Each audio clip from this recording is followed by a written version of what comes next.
It's always so interesting doing work like this because you hear so many different stories, and I like to share about other people's stories, and yet at the same time I like to share about my own stories because I'm just like you, and you may resonate with my story because you had something similar happen to you, or you take the story and say, wow, I know what that's like because I had these experiences growing up, and then I fast forward and this is how I'm living my life as if I was still, a 13, 16, 8-year-old. When I was in high school, I started in high school. One of my stories was that I was an A student because I felt like, or my story was that I told myself if I did really good in school, then I would be loved. And I have had many people that have had that same story. And yet, when I got to high school, I was on this trajectory. I was always at what they called an MGM student, a mentally gifted minor. So you can imagine the download that gave for me. I was straight A's, and I got into high school and I started taking these business classes. So I took shorthand and I took typing, and I'm dating myself because that was a really long time ago.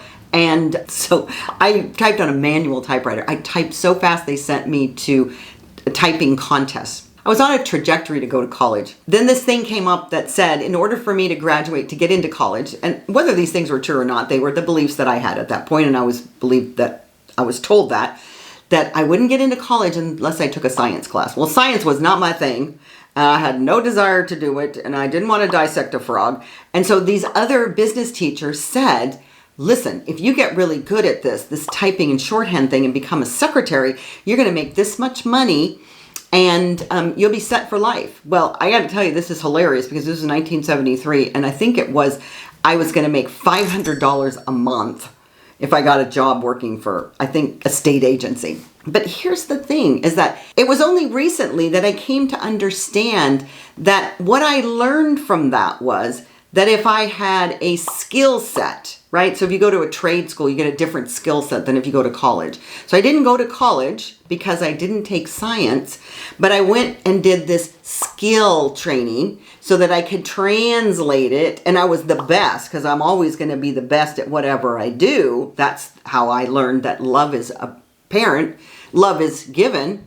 So I typed faster than anybody that I knew. And so I got these jobs based on the fact that I had these skills, and especially the typing, to the degree that there were many years in my life, my earlier life, I said, they're going to put on my tombstone, she types fast. And I knew that I didn't want that to be my legacy. So I said, well, I have a brain, so I'm going to use that to do these other skills. But they were all skills. They were all business skills. Like I could build a business really fast. I could do marketing really fast. I could do all of those things.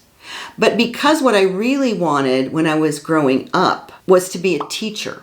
I don't know if I ever would have had the patience to be a teacher for children, but that teacher DNA is in there for me. That's why I love teaching people to find magic and money. And so, but that to me in my mind was downloaded. That's a soft skill. You need to have these hard skills, these skills over here in order to make money, which no problem. That was in spades. But my whole life, because of this story that I downloaded, has been pushing back against that. Because my heart wants the teacher to be present, which I've done everything, no matter what business I was in, to teach. My business mind, my thoughts, my money mind said the only way to make money is to have a skill set, and it's not a soft skill set, to translate into that.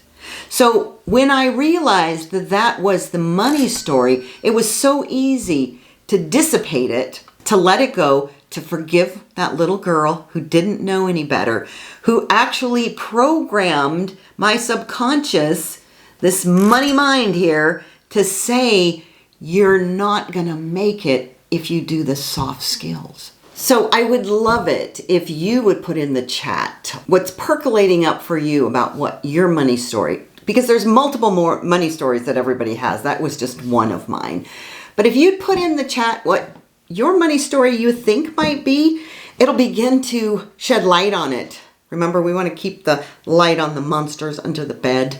So please share with us, because it just helps you and it helps us become more aware of what's actually happening for us.